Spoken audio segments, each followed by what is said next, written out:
Turma do propósito, e aí, meu irmão? Penúltimo dia no Antigo Testamento, último dia no livro do profeta Zacarias. Os irmãos ficarão com o capítulo 11, 12, 13 e 14.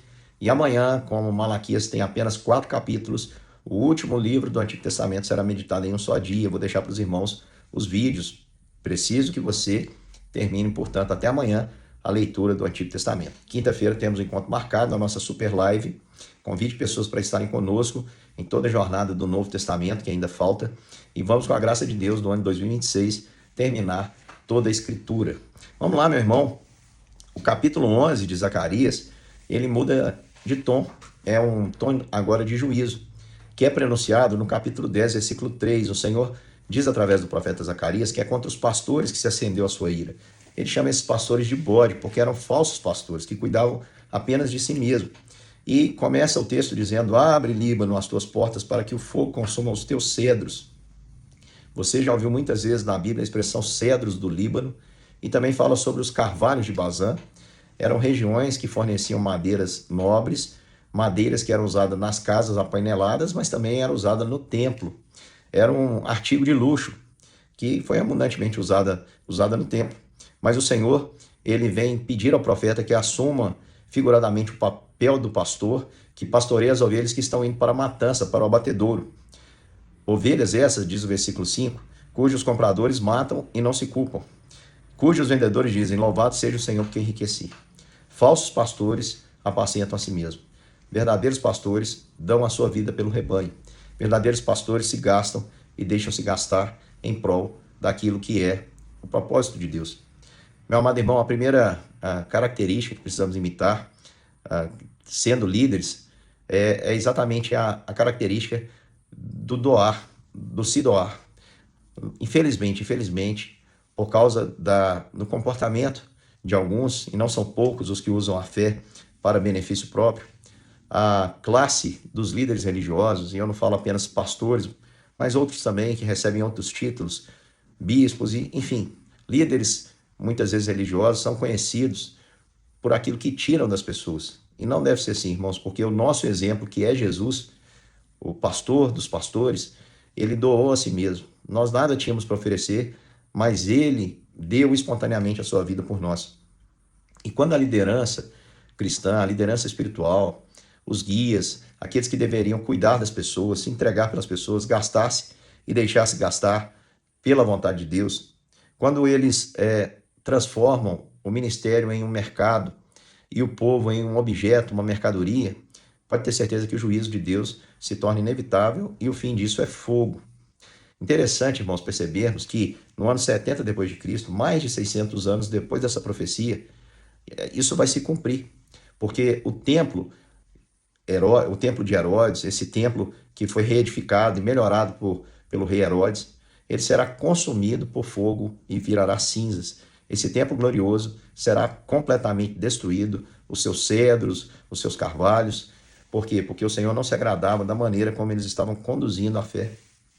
Lembra que Jesus expulsou ali do templo os mercadores, porque estavam fazendo daquele lugar comércio, estavam fazendo um covil de ladrões e salteadores, quando na verdade deveria ser uma casa de oração para todas as nações. Então o profeta diz que ele toma 2 cajados para assumir a liderança do povo, das ovelhas. Tomei para mim 2 cajados, um chamei graça e o outro chamei união. Graça é favor imerecido, porque, irmãos, o cuidado de Deus por nós não é pelo nosso mérito, mas é pela graça. E união demonstra a intenção do Senhor em nos fazer não só povo do seu rebanho, mas filhos que se assentam à sua mesa. Assim, o Senhor Jesus nos pastoreia, com o objetivo de demonstrar a sua graça, nos fazendo irmãos, ele é o nosso irmão mais velho, nos fazendo filhos de Deus através do seu sacrifício. No entanto, meu irmão, o texto vai mostrar de uma maneira muito clara que o pastor, ele se irrita. O versículo de número 8 diz assim: em um mês destruí 3 pastores, perdi a paciência com eles e também eles se cansaram de mim. Então, o próprio Senhor chega a se cansar e diz que o povo também não quer saber dele. De fato, meu irmão, os atos de desobediência, eles causam ira no Senhor, e o Senhor, por sua vez, responde também com ira. Então disse: não serei mais pastor de vocês. Olha que palavra dura. Quem tiver de morrer, que morra. Quem tiver de ser destruído, que seja. E os que restarem, que cada um coma a carne do seu próximo. Peguei o cajado chamado graça, diz o versículo 10, e quebrei para anular a minha aliança que eu havia feito com todos os povos. Então o Senhor, ele está dizendo, eu estou demonstrando para vocês o meu favor. Não é pelo mérito de vocês, mas vocês se cansaram de mim. Então eu estou quebrando o cajado chamado graça. Quando Deus quebra o cajado chamado graça, meu irmão, significa que nós que achamos que temos um caminho melhor para nós do que aquele que o Supremo Pastor tem proposto, quando quebramos o cajado chamado graça, nós estamos por nossa conta própria, por nossa própria conta diante de Deus. E aí, meu irmão, quem é que pode prevalecer diante do Senhor? O texto nos diz, versículo 11, portanto, a aliança foi anulada naquele dia. E os negociantes de ovelha, aqueles que estavam sendo evitados pelo pastor verdadeiro, os negociantes de ovelhas que estavam me observando, reconheceram que isso era a palavra do Senhor. Então, ele disse, olha só, o pastor disse, se estiverem de acordo, paguem o meu salário, se não, deixem por isso mesmo. Ele diz, paguem o meu salário. Quanto é que o meu trabalho tem valor para vocês? E aí o texto, irmãos, traz uma menção a algo que vai acontecer 550 anos depois dessa profecia. O texto diz assim, então pesaram o meu salário 30 moedas de prata. Sabe o que era 30 moedas de prata? Era o preço que se pagava, meu irmão, por um escravo ferido de morte. 30 moedas de prata era o preço que se pagava por um escravo ferido de morte, para o resgate de um escravo ferido de morte. Ou seja, o que o povo está dizendo para aquele pastor que se entrega e que eles se cansaram dele, é que ele não tem valor algum. Então o Senhor me disse, pegue esse dinheiro, esse magnífico preço, é lógico que aqui está sendo irônico, porque não representava nada, pegue esse magnífico preço em que fui avaliado por eles e jogue para o oleiro. 550 anos depois, nós temos Jesus, o Supremo Pastor, sendo vendido por 30 moedas de prata por Judas Iscariotes. 30 moedas de prata.